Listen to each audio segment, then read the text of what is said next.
Learn from the world's best all in one place with Masterclass, the only streaming platform where you can learn and grow with over 200 of the world's best. Masterclass always has great offers during the holidays, sometimes up to as much as 50% off. Head over to masterclass.com/Spotify for the current offer. That's up to 50% off at masterclass.com/Spotify. This episode is brought to you by LifeLock. The holidays mean more travel, more shopping, more time online, and more personal info in places that could expose you to identity theft. That's why LifeLock monitors millions of data points every second. If your identity is stolen, their US-based restoration specialist will fix it, guaranteed or your money back. Get more holiday fun and less holiday worry with LifeLock. Save up to 40% your first year. Visit LifeLock.com/podcast. Terms apply. The major aim of the study was to describe the mental health, physical health, and socioeconomic consequences of receiving an abortion compared to carrying an unwanted pregnancy to term. The main finding of the study showed that abortion does not harm the health and well-being of pregnant people who want an abortion, but in fact being denied an abortion results in worse financial, health, and family outcomes. Women who were denied an abortion experienced higher levels of anxiety, depression, and lower life satisfaction.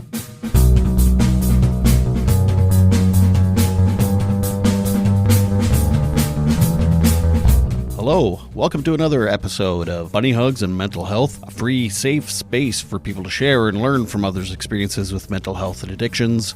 I'm Todd Rennebaum, suicide attempt survivor and a recovering substance abuser. My guest today is Megan Johnston, and I've been wanting to speak with her for, I think it's almost 2 years now. We tried talking, a couple years ago, but hey, better late than never. Back a couple years ago, she had a campaign she has started called Abortion is Healthcare. So we're going to talk about that. We're going to talk about her experience with abortion, and she's also a registered psychiatric nurse. So we discuss mental health around abortions.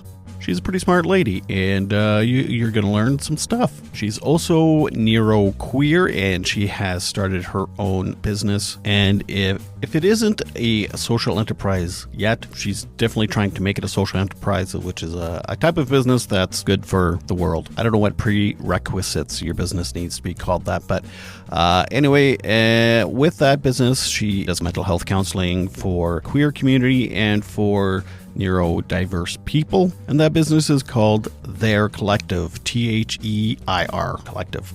Check out the show notes. There'll be links there for you to find all of that. While in the show notes, please also find a link to my website, www.bunnyhugspodcast.com. And on my website, you can find all types of stuff about me, about the podcast, etc. But without further ado, I give you Megan Johnston. Do you mind maybe talking a little bit about, I guess, your experience with abortion? Yeah, I certainly can do that. Prior to that, I want to talk about my experience with pregnancy. And that my first pregnancy, I got diagnosed with hyperemesis gravidarum, which means I felt like I had a level 10 hangover every day for 40 weeks. And I often was puking without even noticing. I was vomiting, it's quite miserable. And of course, that impacts your ability to work and function in relationships or function at all.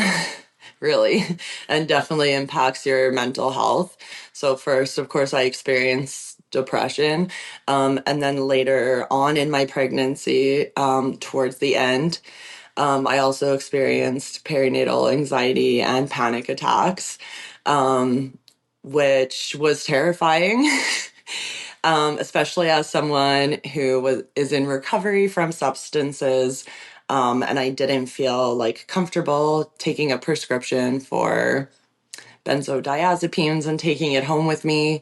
So often I was going to the walk-in doctor, every other day. And then I had a just random walk-in doctor that just sat down and talked about the whole thing with me and made a referral to psychiatry. So I got in with the mental health psychiatrist. And then he also, sat down and thought about things for a second, was like, we often prescribe allergy medications for kids with anxiety because it suppresses your nervous system. And so it works really well for kids. How about you try that? And that actually worked so well. So I was just at home taking my antihistamines for anxiety. And I now know that's related to my autism and ADHD diagnosis, like all of those things. So And PMDD, because it helps with inflation. yes, absolutely. And so thank goodness for that random walk-in doctor, because no psychiatrist has ever said, hey, take an antihistamine for your anxiety, right? But it works still for me. Like when I feel off and I'm not sure, I'd take them every day now. I'm not, but like, I could before take a double dose if I needed, and I can notice a difference. Is there So any long-term damage that antihistamines can give you? I mean, I well, guess any medication can, maybe. when if I don't take them, I'm puking phlegm every day. So Still. yeah, Wow. Okay. yeah, Right. So it's a quality of life thing, not a. Right. Right. yeah. Gotcha. Like I am just entering my second year of recovery from burnout, autism burnout. So yeah, it's still a thing. And I still notice when I was getting really stressed at the school, I notice it build back up right away. It was one of the first things, oddly. So yeah, it is what it is. When I was then a single mom and my kid was a year old, and I started dating someone new, um, and I was tracking my period at that time, but we did get pregnant. Um, the month, I got my birth control prescription, was waiting to start it. We had sex outside of my fertile zone, but I got pregnant anyways. And so just through discussion with that relationship, not knowing someone for very long, being a single mom and my previous experience with pregnancy, made me choose abortion. And the thing was that I found interesting for me at that time is I have considered myself staunchly pro-choice since I was 15 years old. And even though I had a lot of fundamentalist Christian beliefs at that time, when I had a friend who got pregnant at 15, it was like, yeah, of course, obviously they're going to access abortion. And just that was it for me. There was no questions ever. But suddenly I found myself 30 years old, a full-time employed professional, and a mom. And it suddenly wasn't an easy choice for me, that I maybe thought it would have been a lot easier of a decision for me to make. And when I think back to that time about the things that I was Googling to try and make myself feel supported or find someone that related to me, was how many parents have abortion? I remember Googling that over and over again. And actually it's the majority of people who access abortion care are already parents. So this is I think we have this myth of people who are accessing abortion healthcare, and they're that's not even true, right? Um, Mm-hmm. and so now that I know that, and then I thought back to, okay, why do I feel bad about it just because I have the economic means possibly to support another child? Why is that making me feel like I need to put myself through 40 months of misery? And then deconstructing those beliefs. And so when I came back to it, I really realized that why that was a difficult decision for me was shame related to having fundamentalist Christian beliefs, and the general, shame, guilt, and myths related to abortion that certain people in our society spend a lot of time, effort, and money pushing that narrative to the public. And so, to put this in perspective, I was actually like gobsmacked when I learned this. But Abortion Rights Coalition keeps really close eyes on what's going on in the reproductive rights arena in Canada. And they have a list of all of the like anti-choice, anti-abortion organizations, nonprofits, counseling centers, etc., and the pro-choice ones. And there's like 330 some anti-abortion ones and 30 some pro-choice ones. So that's the magnitude of this issue in Canada. Wow. Like it's a I real had issue. no idea. It's a real issue. Like there's still this year 2024 in Canada, there's been one municipality and one city that have been sued by anti-abortion organizations because they declined to put up their advertisement due to misleading information, and they won. They were able to sue a municipality for not putting up advertising that referred to a fetus. I think they called it a she. The fetus in the mom's belly, and they called it a she.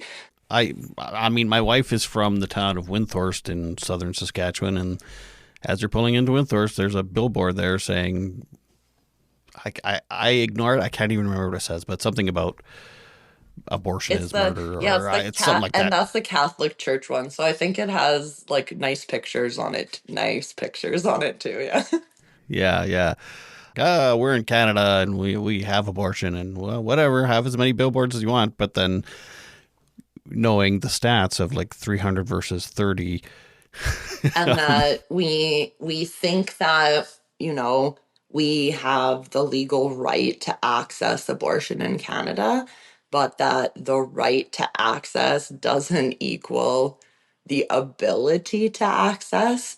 And because the right to access is Canadian, it's a federal thing, and healthcare is a provincial thing, that, as we see with other healthcare procedures, even, but specifically abortion, is that's how and where it's limited is the access to abortion. So it depends from province to province, basically. It depends province to province. Not every province in Canada currently has access to abortion. Uh, yeah, something else I didn't know. So it's not like you don't go to the hospital for it. You have to go to a specific, like an abortion clinic. It's different in every province depending on what the regulations are. Most provinces, it is at a women's health clinic in a hospital.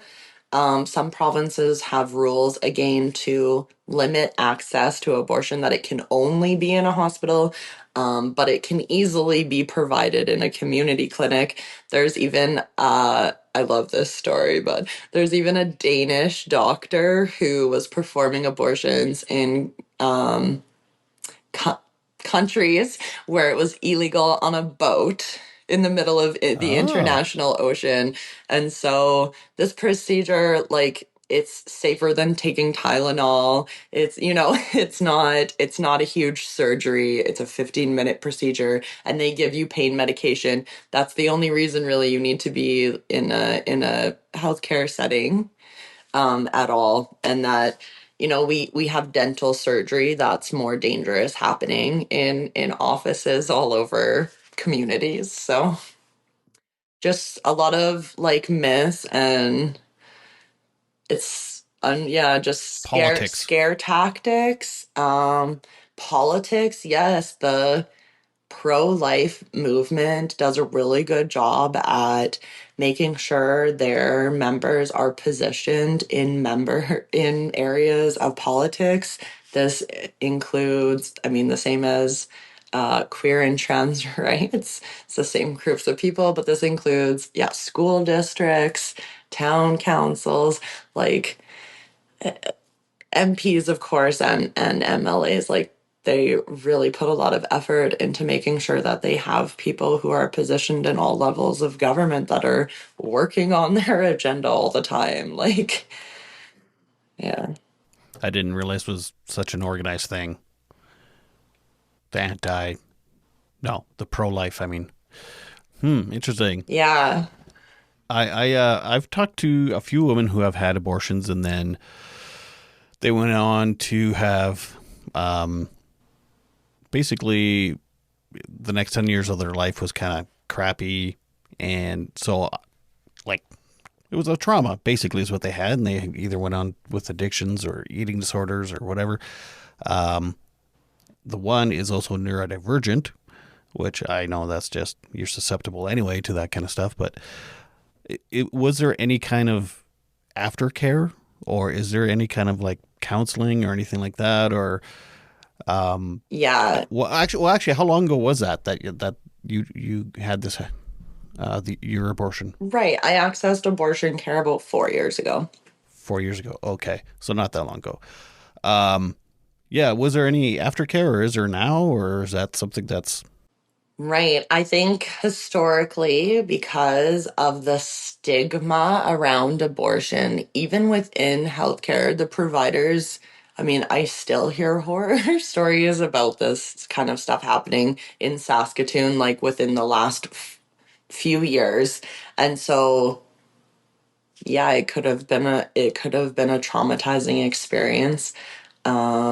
Especially if like the thing to me is of course I have research and statistics about people who were wanting to access abortion care, and received it, and wanting to access abortion care and were denied. And that study shows inexplicably that wanting to access abortion care and being denied, like, increases your issues, mental health issues, financial, socioeconomic.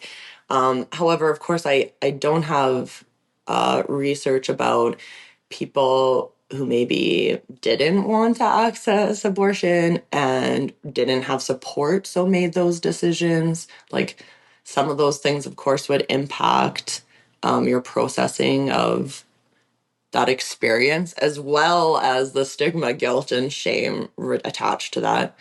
Um, and so I guess I wonder, especially someone who is neurodivergent, is like, what would their experience have been with pregnancy, with postpartum, and with parenting? Because as we know, that's also very difficult.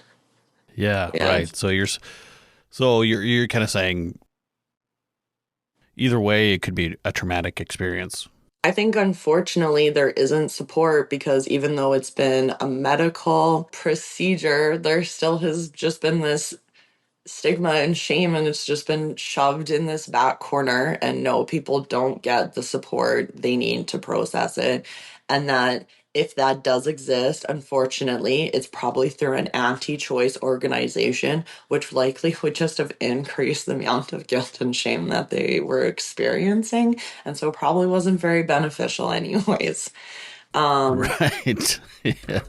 However, there are a couple groups that do pro-choice Do do. counseling. They do. They do. Pro-choice counseling. There's one that's called Pro-Voice, and that's a free organization, and it has some time limits to it, I think. And then I recently started working with a person in Ontario who has started a therapy marketplace called Post Abortion Therapy. And so their mission is to remove the stigma from post abortion care. So they are offering a place to find therapy providers who are confirmed to be pro choice, feminist, et cetera, and offer guilt free support for those who are looking for professional therapy. They work with licensed mental health providers, to ensure insurance is accepted, and are trying to get as many grants to offer sliding scale therapy and discounts whenever possible. So I am going to be providing some services there, which is really exciting. Ah. Yeah, and it's just that not, everyone will need therapy after abortion. For some Mm-hmm. people, it's an easy choice, but for some people, it's not, and it wasn't for me. And so, yeah, I needed to take a look at why that was. Um, Yeah, so I'm really Okay. excited about that too. I've kind of gotten going on the side here. Yeah, the one person I know that had it done when she was just kind of fresh out of high school. She would love to talk about it and be open about it because that's, part of healing is being, normalizing it and talking about it. But her parents won't let her because, well, that's a long story, but the parents know the parents of the boy, and they've never told those parents. So it's like, man, I feel so bad for her because she wants to heal, and other people are kind of putting the shame up on her. Yeah, it was actually Ugh. even crazy to me that like I never had problem even saying abortion until after I had one that I hated hearing the word and just realizing that like it's literally just stigma and shame attached to that word that just like make it difficult to hear, and that when we can remove that, that it's not hard to say. Right. Yeah. And you were doing so when I first reached out to you, this was probably a couple of years ago. You were kind of doing this campaign on you were putting up billboards. Is that what it was? Yeah. Yeah, after I accessed abortion care, I just started noticing those billboards more and more again. Like I remember noticing them when I was a kid. Um, Like the anti one or the pro-choice ones or whatever. yeah, the Yeah. anti-abortion billboards. And I think I just, of course, you start noticing them more. And then when I was looking for them, I would notice them more. And I just, one day, me and my friend went on a drive. We were camping and we saw excessive amount in like 4 hours of driving. It was like 11 anti-abortion billboards or something we saw. I don't even know, Huh. but so on the drive home from that, I was like, you know what? I'm gonna put up a pro-abortion billboard, a pro-choice billboard. And my friend looked at me and he was like, if anyone can do it, like it's gonna be you that does it. So I was like, okay. I made this goal for myself that I wanted to put up I wanted to raise $5,000 and put up two billboards, but we ended up raising like over the couple years around $50,000 of just literally people donating cash money to us to help us put up abortion is healthcare billboards, mostly in Saskatchewan, and we put up one in Alberta. Um, So how many signs was that? we ended up doing about five billboards. They're actually very expensive. Yeah, apparently. Yeah. Um, yeah. Huh. Wow, that's amazing. Yeah. Yeah. That's that's one of those things that as a man I would never think about. And I mean abortion's not the cost of billboards. and, and so yeah, it's yeah. When you started that campaign, that's when I was like, wait a minute, holy shit, yeah, I do see those other signs a lot. I've never seen. It's not. We I guess pro-abortion sounds like there's bad, okay, but it's we made a Google map. I wonder if I still have access to it, even though the website's gone. But we made a Google map with all of the anti-abortion billboards that we could find, or like people sent us, or we like they group of these people scrolled on Google Maps Street View and found them. Like we're very wow, dedicated volunteers to this map, and I think we ended up pinning around 70 in Saskatchewan. wow, and five saying or four, I guess one was in Alberta Yeah, well, saying, and those ones are gone now. So the major issue is that they would buy like $1,000 sign and put it up on private property for forever, amen. And for me to yes, rent a billboard sign for a year is $6,000 to $12,000, depending on where it is. So that's like, and no one. We had a couple people like say maybe they would put it on their property.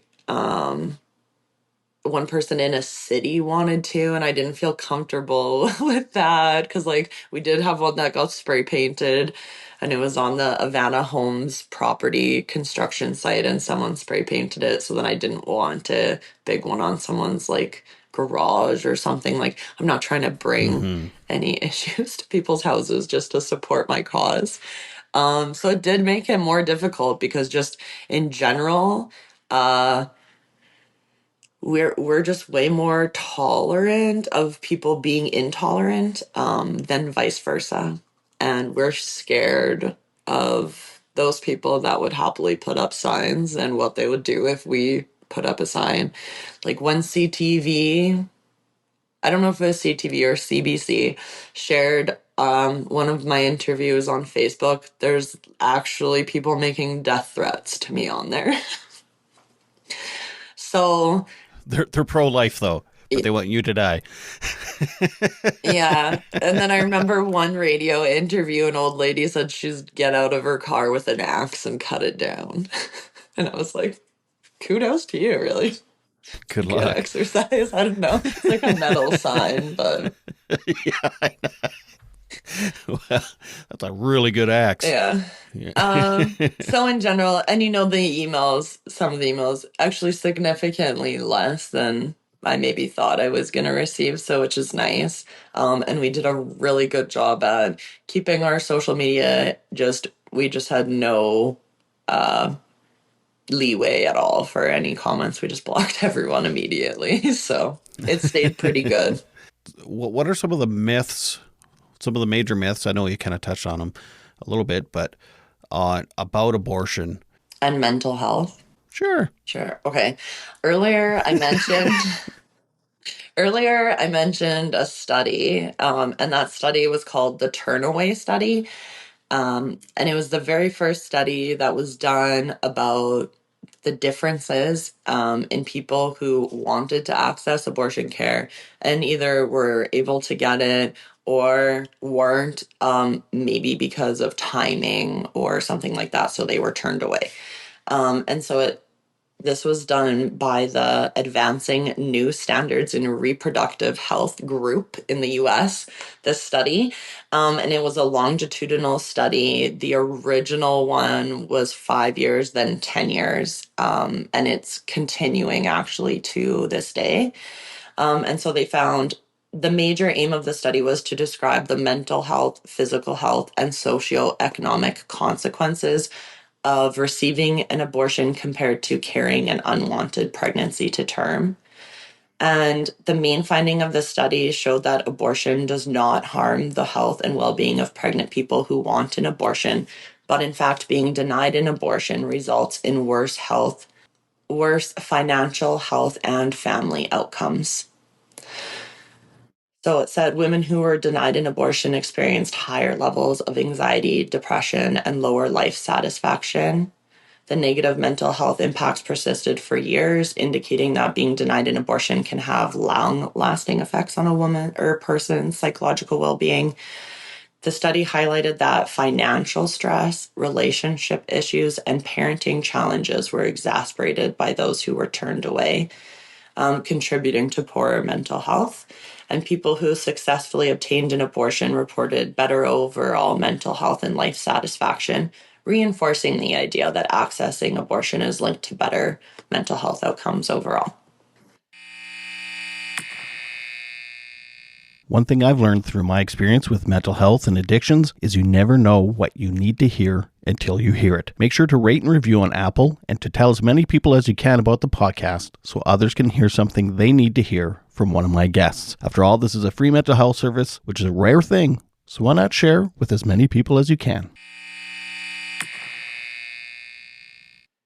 So yeah, currently they're doing a study on the intersectionality between being queer and gender nonconforming and accessing abortion, because some studies have shown, or studies show that to us LGBTQIA plus individuals access abortion care at higher rates than our cishet neighbors, and why that is mostly probably related to challenges achieving sexual and reproductive health autonomy and well-being, as in like even accessing healthcare to begin with, accessing safe healthcare, accessing education about reproductive health, accessing birth control options, etc.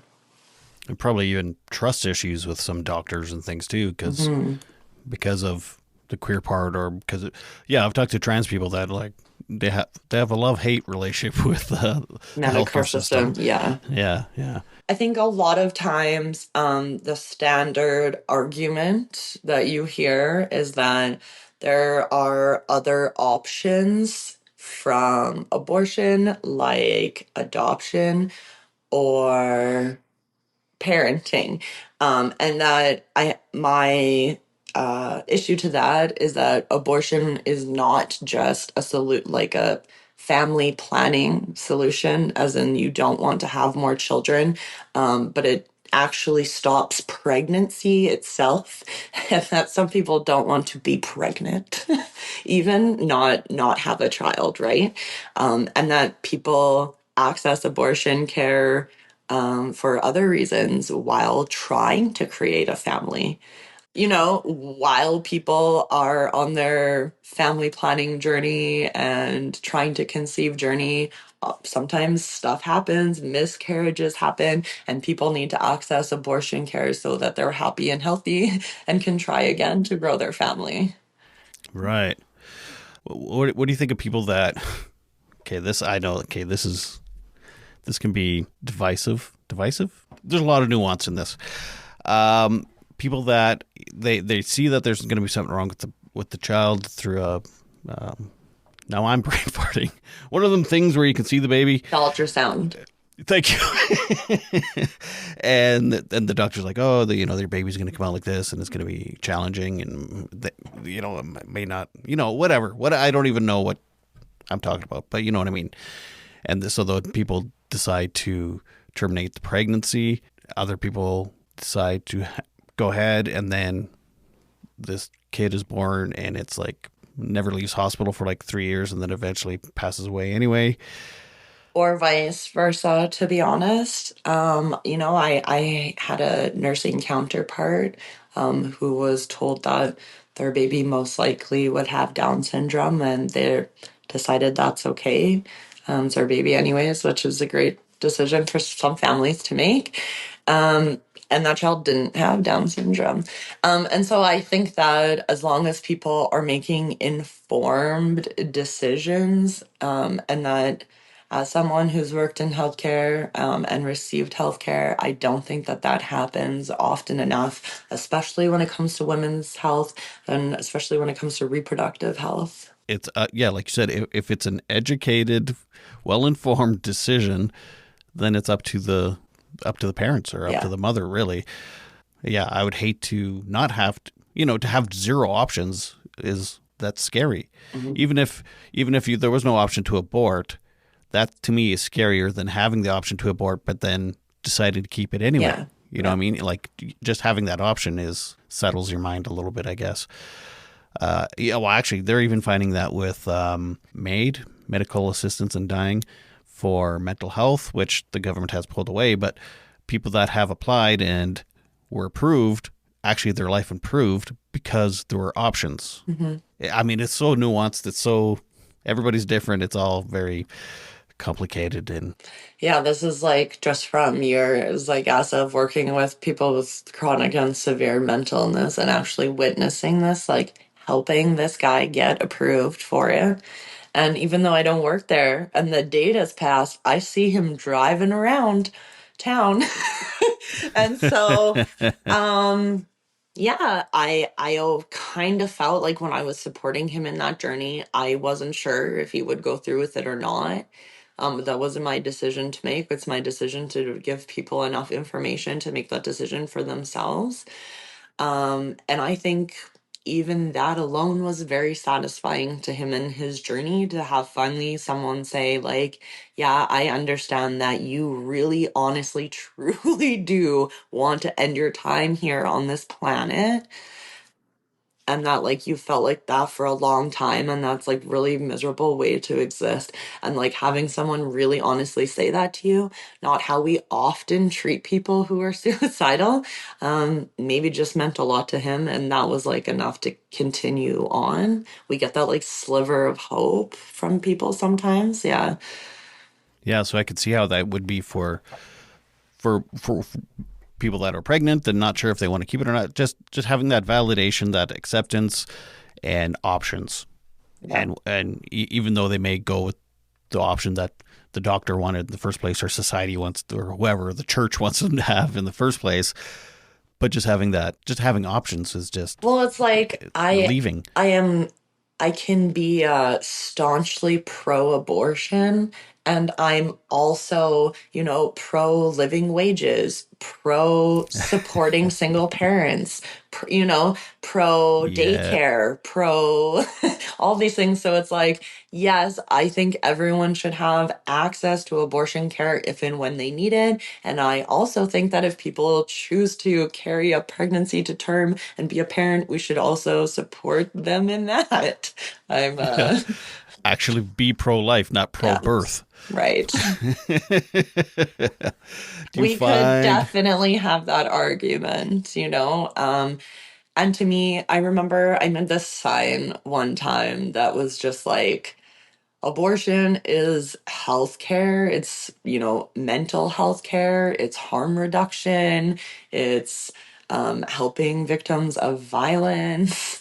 It's family planning. It's sacred in some societies. It's a lot of things for it's humanity. environmentally friendly? Even right? Yes, The footprint of humanity. I also have a very autistic engineer friend who makes that argument to me all the time, that if people actually cared about the environment, they would just stop having children. Well, I mean, it is something to consider when you are starting a family. Yeah. It's like, are we doing this just because, or yeah, it is interesting, but yeah. So there you go. Do you find that, well, maybe in the States, I don't know. Oh God, I hate getting political, but do you find that people that are pro-choice are kind of hypocritical once the child is born, and then they don't want to give away social services, and they, you know what I mean? I think it's hypocritical, but mostly I just believe that it's ignorant. And that when people have access to education and personal experience, they often change their, life views, that we need both of those things to have a significant change, or ability to change, or Willingness. willingness, yes, to change. And I am just I think that if people understood it, then they wouldn't have those beliefs. I do believe that most people are good. So Right. in Canada, the latest is 24 weeks that you can access abortion Oh, care. now we got to do math. How many weeks is 9 months? For a pregnancy is 40 weeks. 40 weeks. And you say It's actually 24 10 weeks. months. What? Yeah. Women are pregnant for 10 months? Yeah. But Why do I always hear 9 months? Well, because you're pregnant for 40 weeks, but it's like the first month is, you're like not actually pregnant until like the third week or something, but they count it. Oh, you just blew my mind. I never heard that before. Yeah, it's 40 weeks of pregnancy. So the time that the deed happens, it's actually 10 months, not 9 months. Yeah. Are you sure?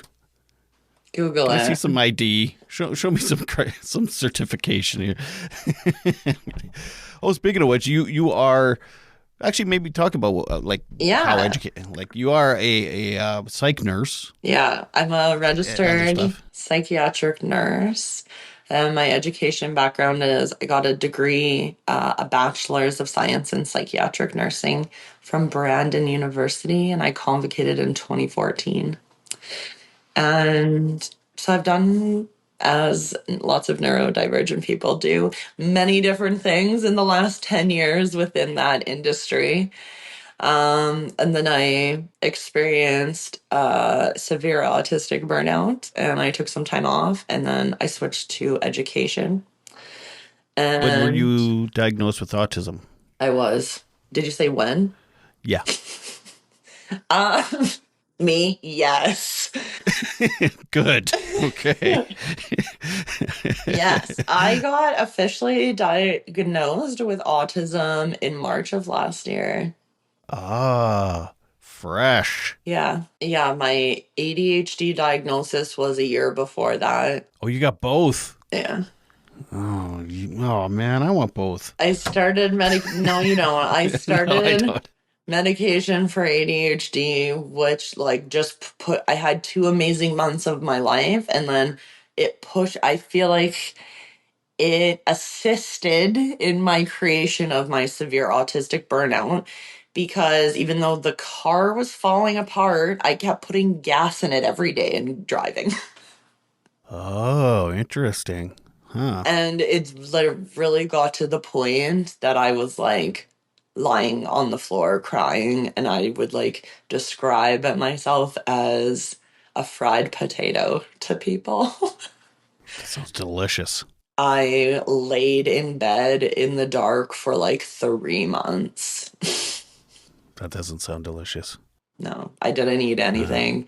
I lost a significant lot of weight. It was like a really interesting experience that I hope to never experience again.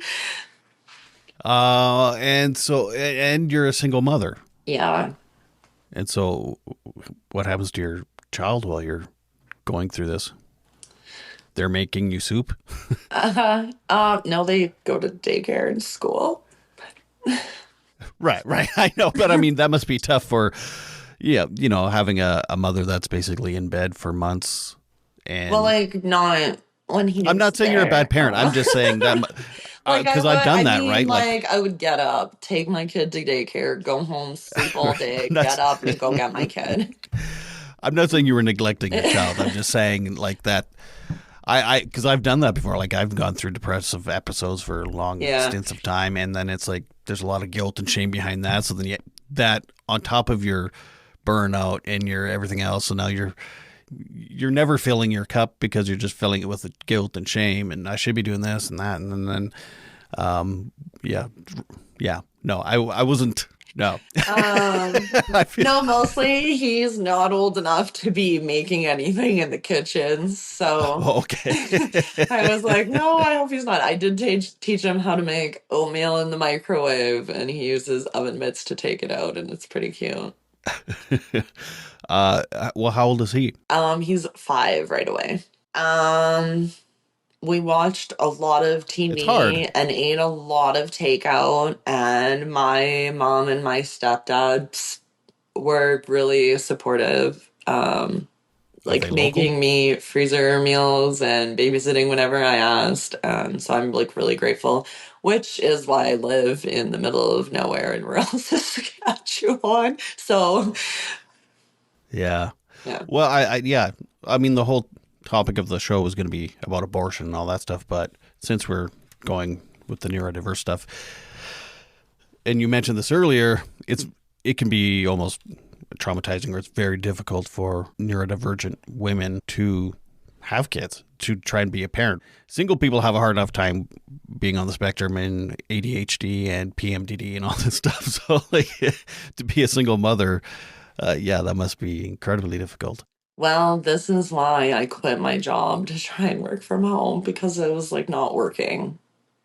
And like as soon as I had 2 months off in the summer because I went to work at a school, so that was amazing. And for the first time, guilt free because I wasn't also on medical leave, right?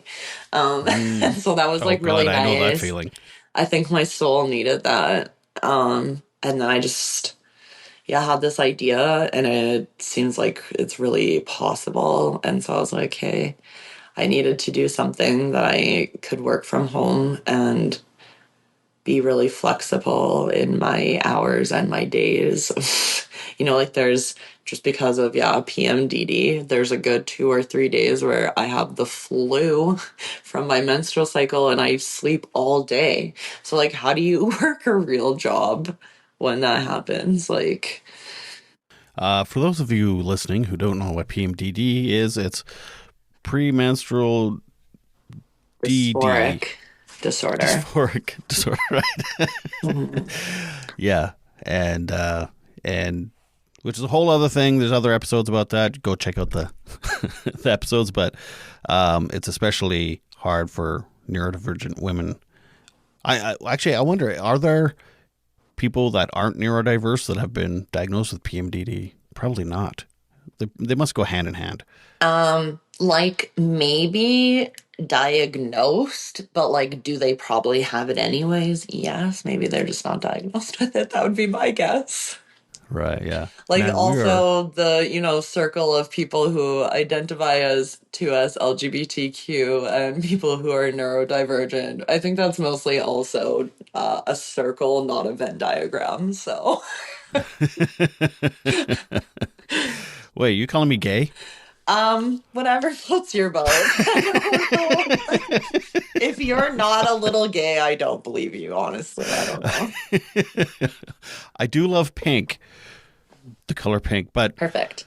mostly because it annoys men. It's like the sorry, we are all over the place. We're talking about so many different topics right now, but what's I call the masculinity, the toxic masculinity. I just like to I think even if you didn't identify as queer in any way, being neurodivergent makes you more understanding of these things, more open-minded to these things, and probably way more likely to be an ally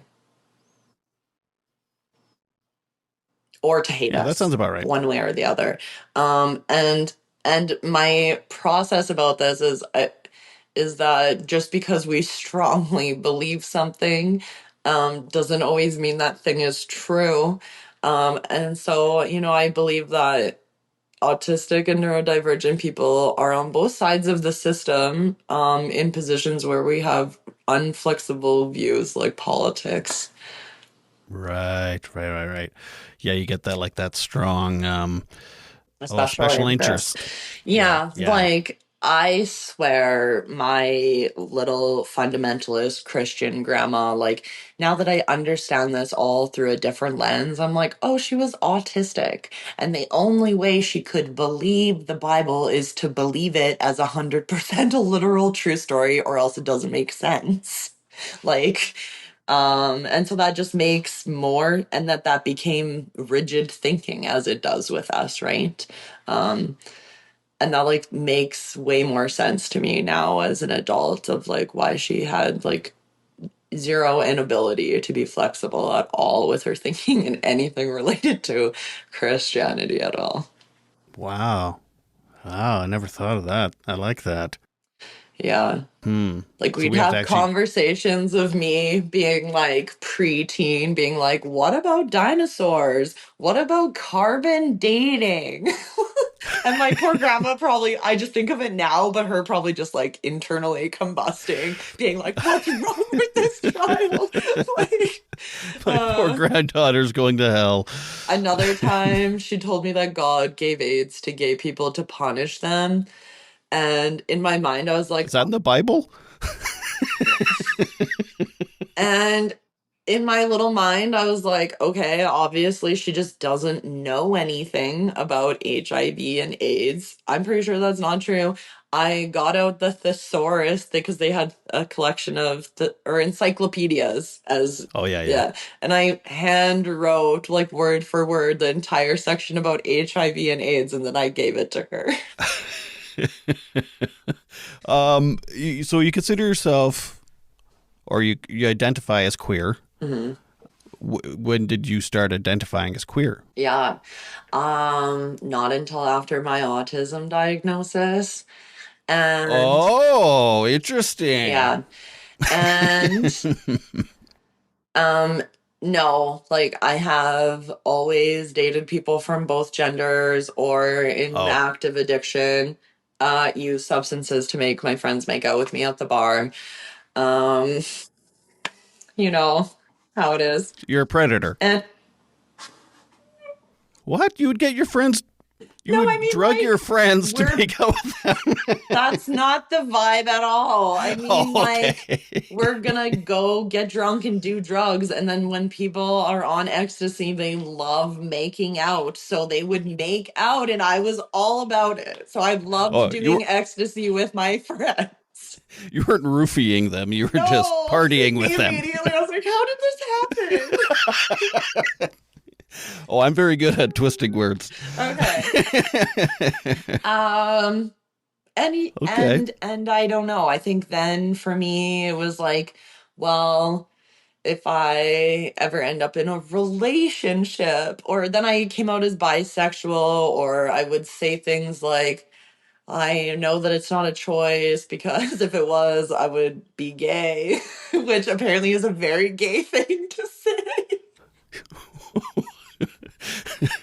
Like, apparently straight people don't wish they were gay, is what I mean, you know? Right. Yeah. Yeah, I see what you mean. Yeah. I mean, But I was like over some here ways. praying, like, please make me attracted to women. Okay. So then, so it was like slowly, I kind of, as we do. Um, and then when I learned that, I seen some statistic that it's like 3% of women with an autism diagnosis self-identify as cishet. So, 3? yeah, it was a crazy number. Like, you could look it up, but it was a Wow. crazy number. And so I remember Even if it was 10 or 15, that's still a lot. remember when I seen that, I was like, well, fuck, I'm gay. Like, there you go. The answer is right there. Science says it. I'm gay. So if you're a woman and you're gay, you've also just, that's the diagnosis you need to be neurodivergent as well. Maybe, yeah. But Nah, I'm kidding. and so, yeah, then I came across this term by Nick Walker called neuroqueer. And it is the understanding that my autism and my queerness are the same. They come from the same place. They exist together, like I wouldn't have one without the other and vice versa. And that to me, I think that they're just one thing. And so I identify as neuroqueer. So yeah, that was my journey for me. And then even like coming out to my dad's family, officially was like, This is the grandma? yeah, Is your dad's she's side? no Okay. longer with us, so she doesn't have to panic about it. But I just decided I had to get a Facebook account for the first time in 7 years. I haven't had it, but I had to get it to run a new business, as you know. And so I added all of my dad's family, my fundamentalist Christian family, and then just started posting about my very, very queer business. This is like super recent then. Yeah. And so as of right now, I texted my dad and said I was starting a counseling business, and he left me on red. So I'm assuming the news got back, and once he's processed that, maybe I'll hear from him in a few months, which is good behavior for my dad. Oh, okay. Wow. This is a whole other episode now. Yeah. That's now, you know what? This like growing up in a neurodivergent family is difficult as a parent. Like now I see this in a whole other way of how he was and why is that he was like extremely burnt out and dealing with 2 neurodivergent kids. Like I was not easy, not that forgives abusive behavior or violent behavior or anything like that. But I certainly like understand how that came to be. And when I was younger, I could just like never understand how that could happen. And now that I've experienced burnout, like I do understand how that could happen. Take it personal. So you don't condone it, but you don't take it personal either. Yeah.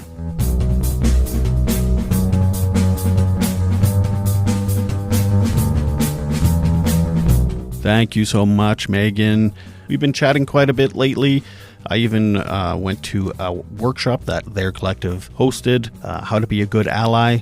I even got a certificate, so I'm a good ally. So also thank you for that. You never know, Megan and I might actually do some kind of collaborating or partnering up with some kind of stuff in the future here, so stay tuned for that. Also, stay tuned for more great episodes. Hit subscribe, and every Saturday you'll get a new episode on your little podcasty app there, and take a listen to other incredible guests. Thank you so much for listening, and until next time, please remember to make your beds and take your meds. Bye.